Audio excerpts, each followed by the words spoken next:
Hello YouTubers, this is Cessna Ace back again with another Mega LaserDisc ads video. Got my hair cut over the weekend, as I'm sure you've noticed. Went by yesterday and today out at the flea market on Saturday, and a few days earlier I had received a package from ABC Lasers. So I've been adding a lot of LaserDiscs to my collection of late, although I'm not showing them all right now because there are a couple of franchises, I'll just put it that way, that I've been adding titles for, and I'm going to show them all at once. All of the ones from this franchise and all the ones from that franchise that I've added to my collection. These particular franchises I already have a lot of releases for, but I have a ton of releases out there at yesterday and today, or have had. Because I've been buying a lot of them, and it turns out I'm not the only one that have been buying a lot of LaserDiscs. As I mentioned in a previous video, when I went in there last to yesterday and today, Bill, the owner, wasn't in there. His parents were in there, and they were running the shop. And his father mentioned that Bill was actively searching for other LaserDisc collections to purchase. And naturally, when I saw Bill Saturday, I asked him about that, and he said, oh yes, definitely, actively looking for LaserDiscs, because I have been buying a lot of LaserDiscs. A guy who, up until this collection, had only been buying a title here, a title there, maybe two here, another one there. He has been buying a lot. And I said, well, he probably was buying so few for the same reason I eventually stopped buying, and that is he's very particular about the quality of the jackets. And he did say, well, he's being very careful about what he buys. And there have also been people who have been coming in who don't even have a LaserDisc player buying LaserDisc here and there. And you might be saying, why would anybody without a LaserDisc player buy a LaserDisc? Because many LaserDiscs have unique jacket artwork. And people who are into several genres, science fiction, fantasy, horror, and especially music-related titles, buy LaserDiscs where the jackets are in pristine condition. They toss the LaserDisc and then they frame the jacket, which is easy to do because they sell these LP, these vinyl LP jacket framing kits. Well, a 12-inch vinyl single or vinyl LP, or a 12-inch maxi single for that matter, and a LaserDisc have jackets that are the exact same size, so they're easy to frame. Too easy. In any event, he had just bought this LaserDisc just prior to me coming in there, and he had put it aside because he figured, well, I'd be in there on Sunday, and he didn't want somebody buying it that would just frame the jacket and toss the LaserDisc. He wanted to give me an opportunity to buy it because he knew I wouldn't do that. This is a Rolling Stones LaserDisc. This jacket has never been reused, or was never used for anything other than this LaserDisc release and a DVD release. But try framing a DVD case. It was not used on the soundtrack album for this release, which there was one, according to the back anyway, from APCO Records. Anyway, this is Rolling Stones Rock and Roll Circus. Now you can see why somebody would have an interest in framing this if they were into the Rolling Stones. or the Dirty Mac, or the Who, or Yoko Ono, or Taj Mahal, or Jethro Tull, or the Wicked Witch of the West.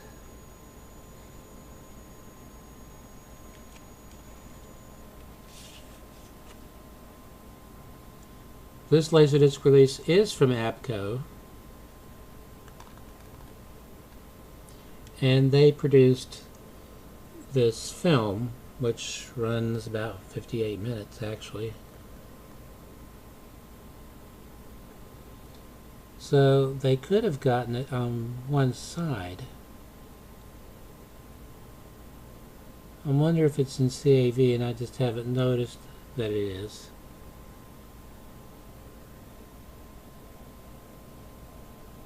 Track 1 mono, track 2 Dolby Digital, tracks 3 and 4 left and right.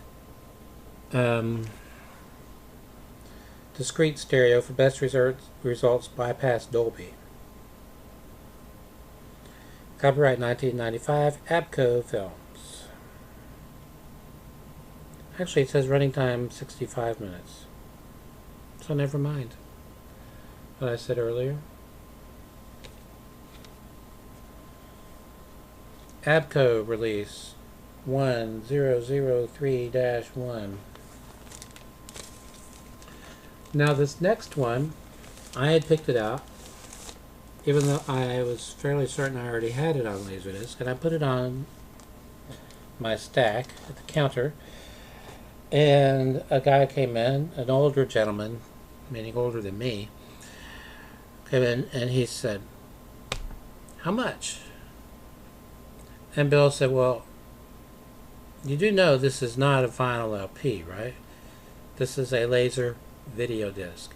You need to have a LaserDisc player to play it." And he proceeded to take the disc out and to show the guy. He said, "I don't care about that. I just want the jacket."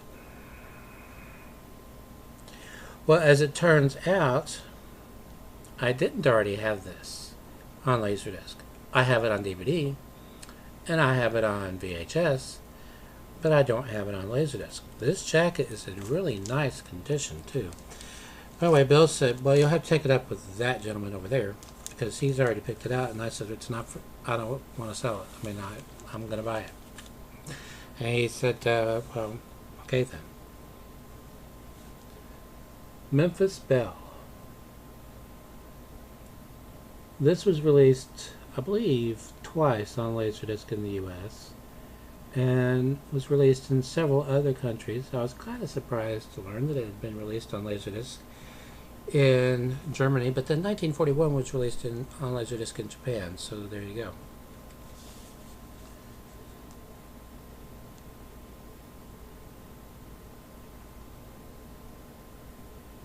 From Warner Home Video. Matted widescreen. I've gone over that whole thing about what matted widescreen means in the past, so I won't go into it again. This is Warner Home Video Release 12040. As is the case with most of these, even the spines are immaculate. Absolutely immaculate.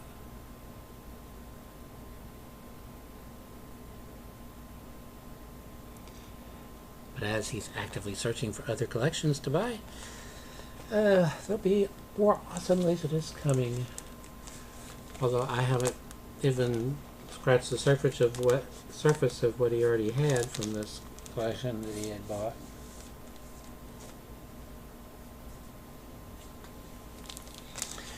Okay, from the highly regarded Signature Collection from MCA Universal Home Video. Field of Dreams.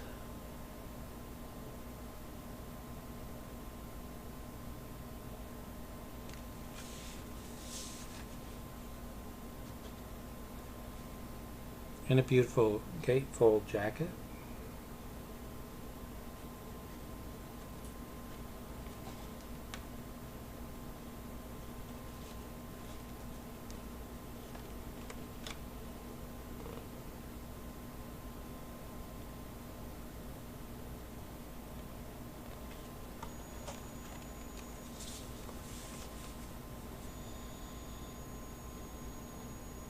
Now you would think that when DVD was launched that various home video companies would have just ported over the special features that had been part of their special LaserDisc releases and I just moved them over, dumped them onto a DVD. Not necessarily. Some did, many didn't.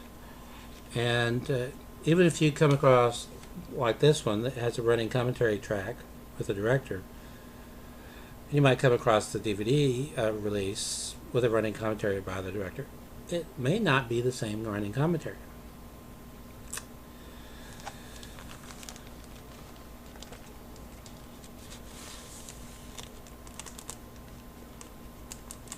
Another one of the cool reasons to collect LaserDiscs.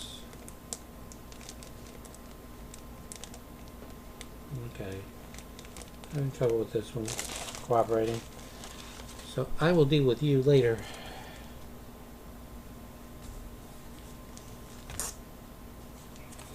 Also from the Signature Collection,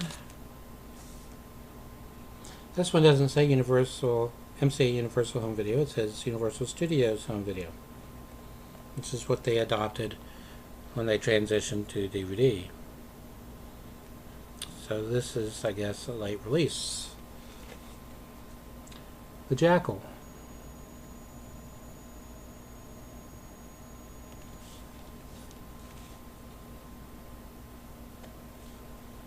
A gatefold jacket.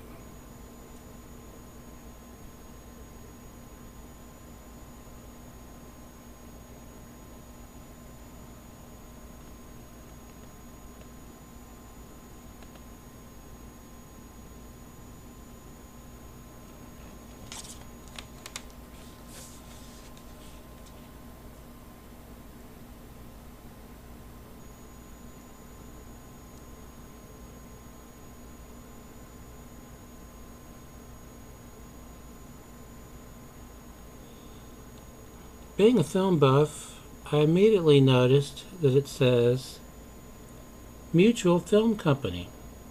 It's like, oh, THX Certified Transfer.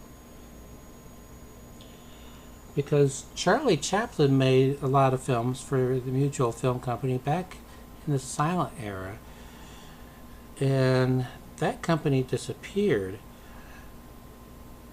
But this is a Universal Studios release, so me wonders if somebody was trying to rebirth Mutual Films, because in the 80s there were a number of films released by Universal that were co-productions with the then newly formed RKO. One of them being The Best Little Whorehouse in Texas. If you look at the opening credits sequence, it says Universal Pictures presents and RKO presents. Probably the raunchiest movie RKO ever had a hand in.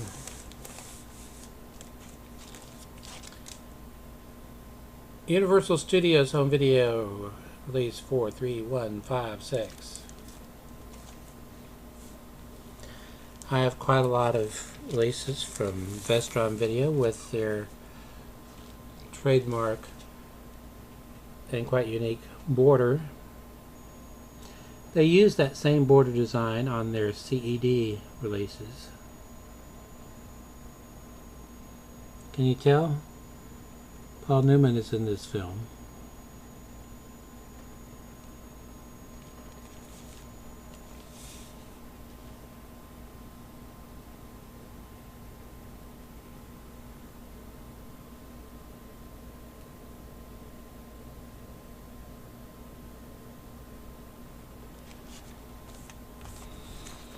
Okay, as I've mentioned ad nauseum, whenever I go and enter in an entry at the LaserDisc database into my collection, I double check the mint marks and everything.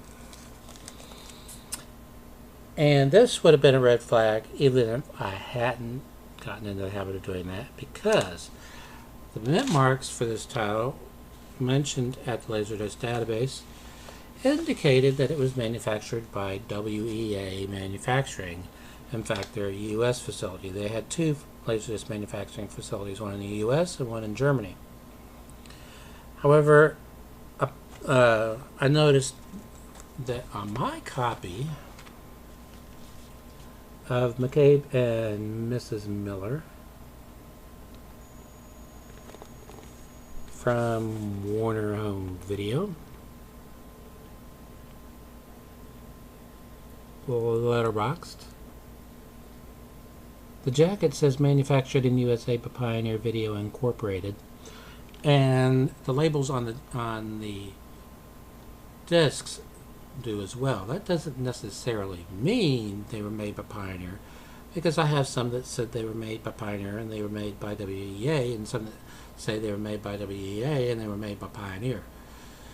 One hand didn't tell what the other hand what they were doing, or something. But the mint marks from my copy indicated Pioneer Video, USA. So when you're out and about, you might find a copy of this made by WEA, and you might find one made by Pioneer USA. The mint marks, I love these custom Warner Brothers paper sleeves with poly lining. MGM used their own sleeves as well.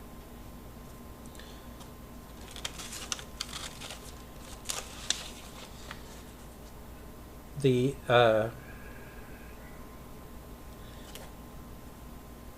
mint mark, for example, on side 3 is 51-921C1-02. 51 is a dead giveaway that's Pioneer. The WEA USA pressing starts with 7Y. Why? I don't know.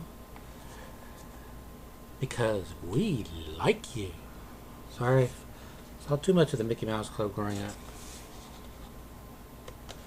Although they didn't say I don't know. But why? Because we like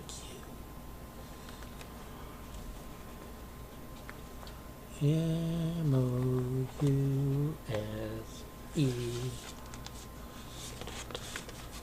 Yes, I watched way too much television growing up.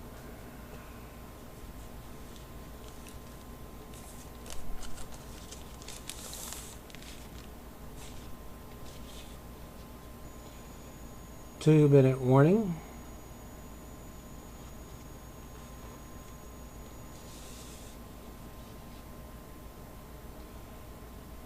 Whoever owned this collection prior to us trying to buy it, me and the other people there who have been going through this collection, like Charlton Heston, because I've been buying a lot of Charlton Heston LaserDiscs that were part of this collection.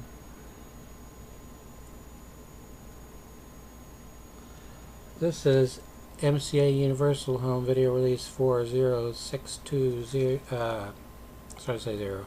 40622. It's really cool that he's buying LaserDiscs from other collections, because that means a lot more titles to choose from in the future. Of course, he had just bought that Rolling Stones LaserDisc the day I went in there. Okay, got this from ABC Lasers. Battle Cry.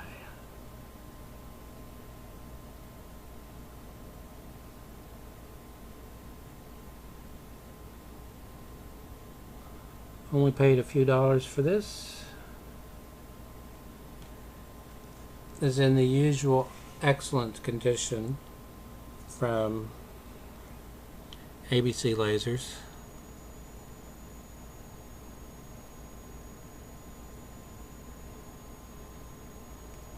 Just a few minor problems. But for what I paid for this, I'm not going to worry about it. Battlecry is presented in a letterbox widescreen format, preserving the scope aspect ratio of its original theatrical presentation. But it doesn't say what that ratio is. Some LaserDiscs do and some don't.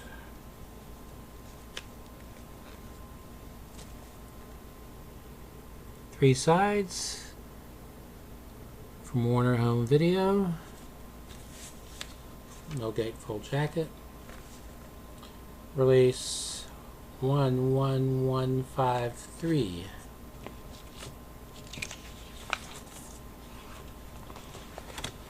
Usually if it's in these stiffer, thicker outer sleeves, I got it from ABC Lasers, unless I went ahead and used the sleeve for something else.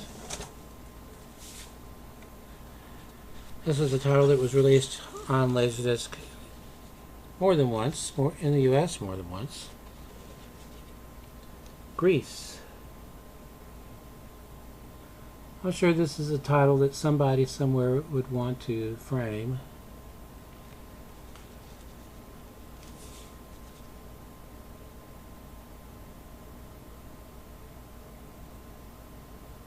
I think I paid about $2 or $3 for this one.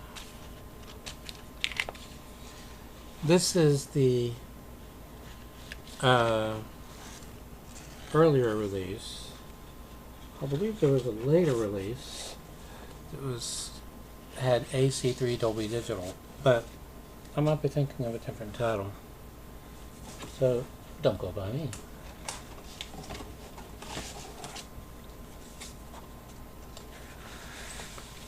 Something else I have a lot in my collection.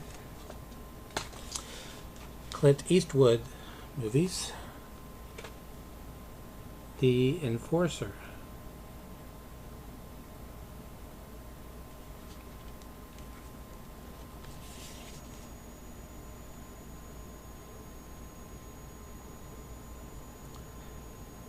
From Warner Home Video.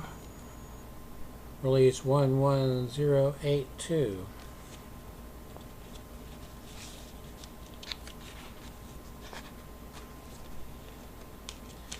I know it's been quite a while since I have gone by and picked up any VHS tapes. I will be doing that. It's just that I'm trying to get as many of these LaserDiscs as I can. But speaking of other formats, when I went to LaserDisc Database Center in my collection, I noticed a number of new titles added in the LaserDisc format. Over 51,000, I believe they are at now. And they even added over 20 VHD titles in the last 10 days. Which is totally cool and totally awesome.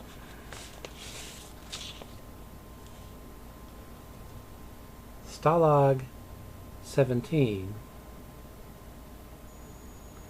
The sitcom Hogan's Heroes was loosely based on this film. There is a Sergeant Schultz in this.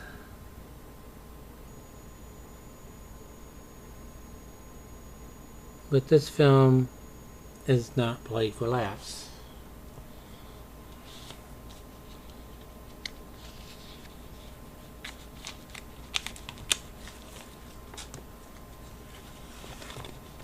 Paramount Home Video released LV 5816.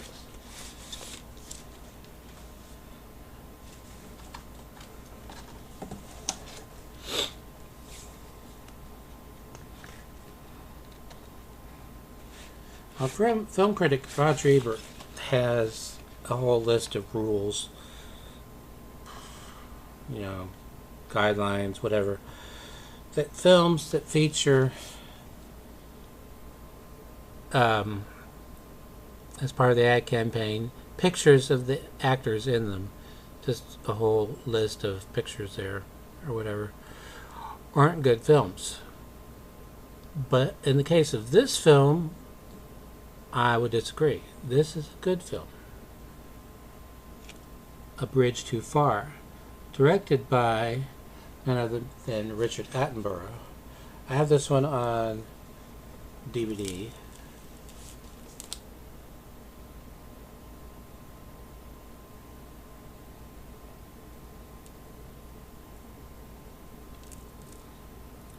Try doing a panoramic shot like that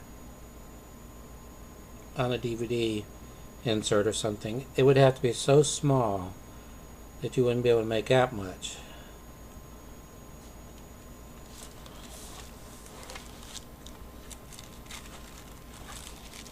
All-star cast.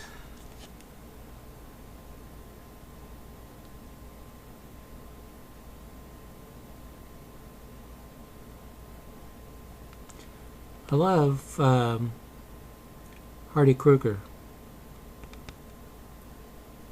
First, I saw him in two American movies that were made fairly close together, within a few years of each other. One was the John Wayne film, directed by Howard Hawks, Hatari. And he played a very likable character in that by the name of Kurt Mueller. Well, I wouldn't be able to remember something like that, but I've seen that film so many times. I bought it on DVD because my wife loves that film. Long film, but like all of Howard Hawks' other long films, it doesn't seem long. In fact, when you get to the end of it, I wish this movie were longer. The other American film that I saw Hardy Kruger in from the 60s was the original version. I'm not going to show that right now. I'm going to show it later. Was the original version of Flight of the Phoenix with Jimmy Stewart and Richard Attenborough and Peter Finch and Ernest Borgnine and George Kennedy. All-star male cast. But amazingly riveting film. Don't know that you can say that about this film, though. Porky's.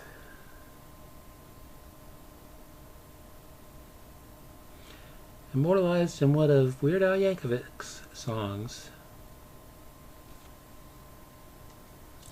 about cable TV.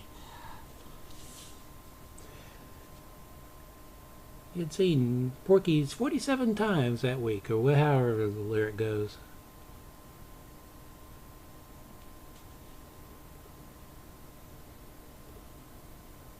One of the things I like about Fox Video / CBS Fox Video / 20th Century Fox Home Video releases are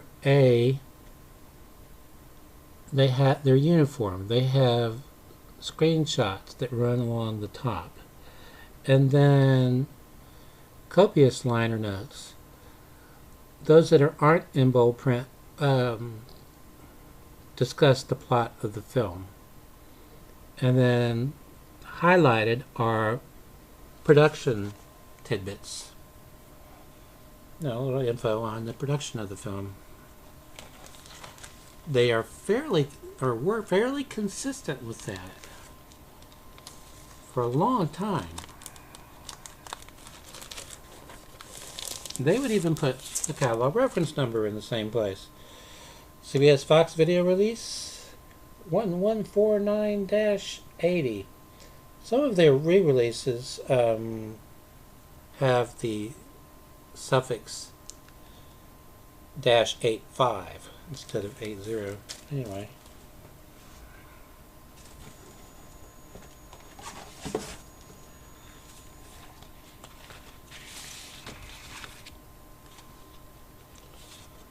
Pulling G's.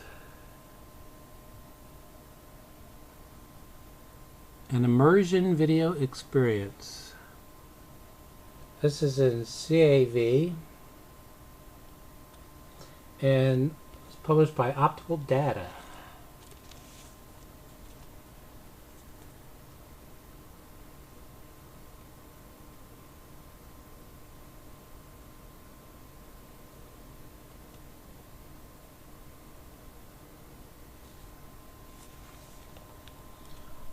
Optical Data Release IVE1.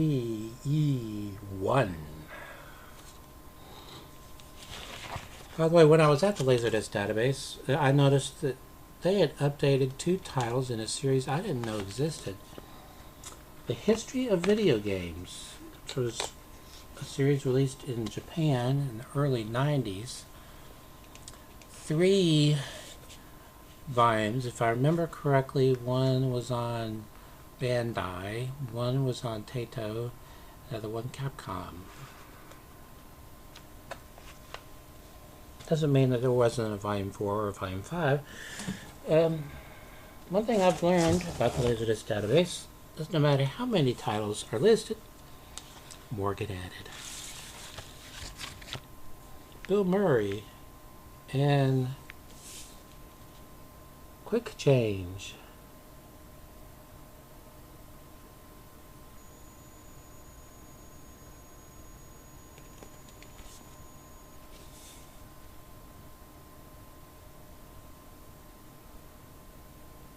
From Warner Home Video. Release 12004. And I have to get this next one in. I have to. It's a requirement. It's required by law, in fact. Whose law? I'm not going to say. This is amazing. And that I found it as complete as I did, which is complete, and for only $3. Special 40th anniversary box set edition of The Quiet Man.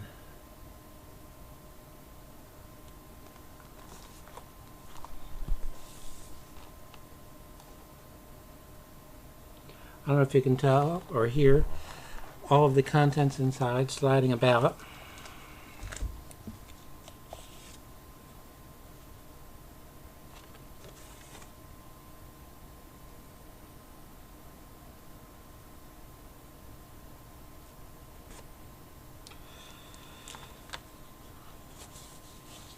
Okay. This is a reproduction of the exhibitor's campaign manual.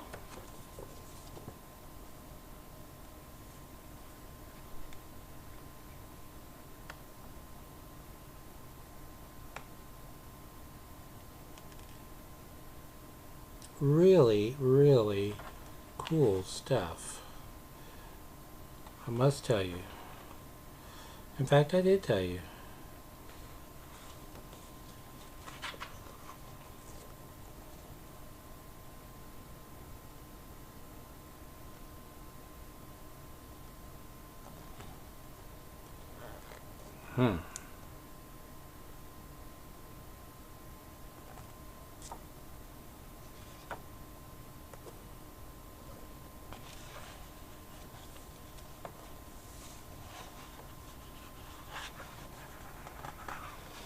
No. Anyway, there's that.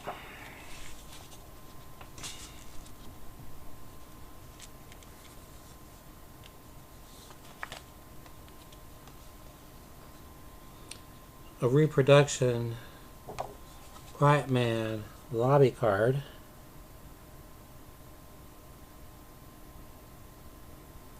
This was a labor of love for everyone concerned.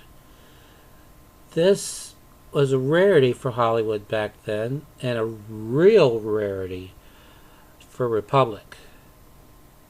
This was shot extensively on location in Ireland.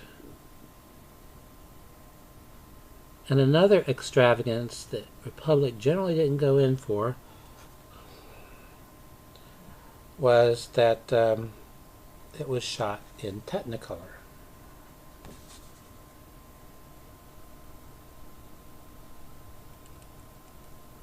The three-strip process. On the rare occasions Republic shot anything in color, it was usually in the True Color system, which they owned. But as film critic Leonard Maltin once stated, it was anything. The colors were anything but true.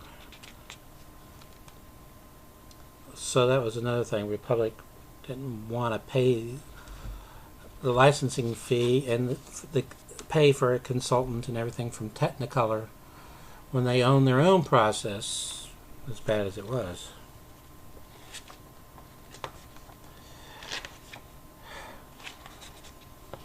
Republic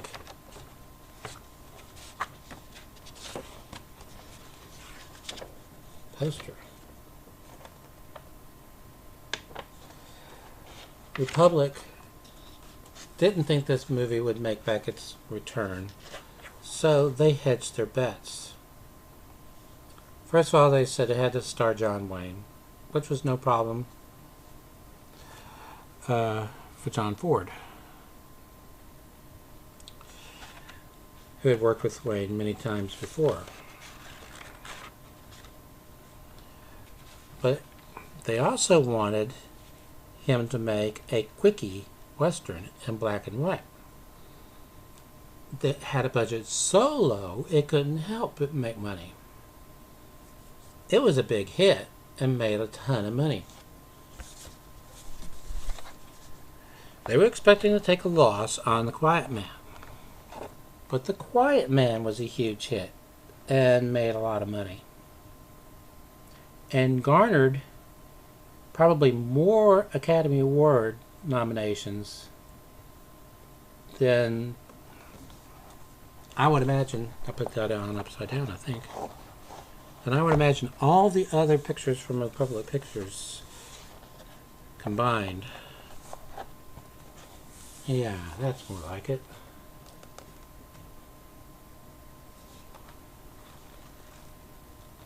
Now, this is another movie my wife really loves. So we have it on VHS and we have it on DVD, and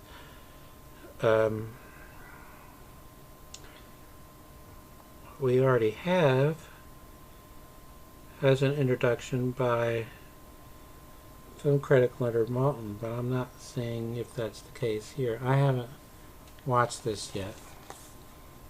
More to come. In fact, an entire box to come. And you know we'll be picking up more LaserDiscs as time goes by. Sorry. I didn't flash to the song necessarily. I flashed to the British television series that was based on the song, or that used the song, as time goes by. Okay, until next time, more rambling. Stay awesome. I've been buying a title here, a title there, maybe two here, another one there. He has been buying a lot. And I said, well, he probably was buying so few for the same reason I eventually stopped buying, and that is he's very particular about it, the quality of the jackets.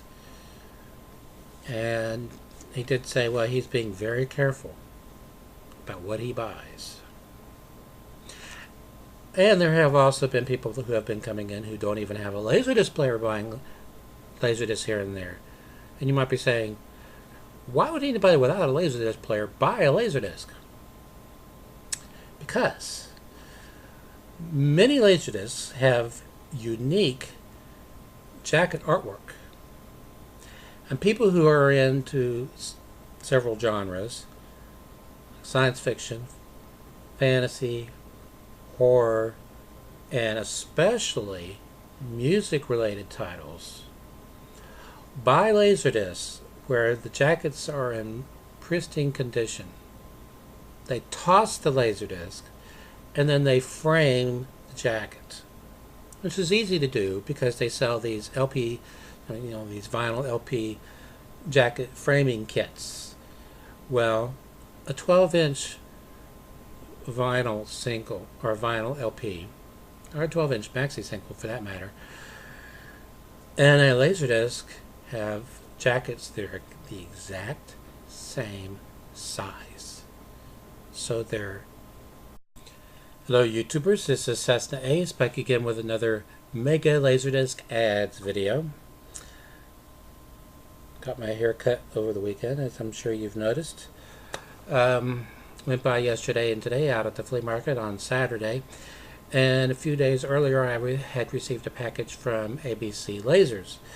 So I've been adding a lot of LaserDiscs to my collection of late, although I'm not showing them all right now because there are a couple of franchises, I'll just put it that way, that I've been adding titles for, and I'm going to show them all at once. All of the ones from this franchise and all the ones from that franchise that I've added to my collection. These particular franchises I already have a lot of releases for, but I have a ton of releases out there at yesterday and today, or have had. Because I've been buying a lot of them, and it turns out I'm not the only one that have been buying a lot of LaserDiscs. As I mentioned in a previous video, when I went in there last to yesterday and today, Bill, the owner, wasn't in there. His parents were in there, and they were running the shop. And his father mentioned that Bill was actively searching for other LaserDisc collections to purchase. And naturally, when I saw Bill Saturday, I asked him about that, and he said, oh yes, definitely, actively looking for LaserDiscs, because I have been buying a lot of LaserDiscs. A guy who, up until this collection, had only been easy to frame. Too easy. In any event, he had just bought this LaserDisc just prior to me coming in there, and he had put it aside because he figured, well, I'd be in there on Sunday, and he didn't want somebody buying it that would just frame the jacket and toss the LaserDisc. He wanted to give me an opportunity to buy it because he knew I wouldn't do that.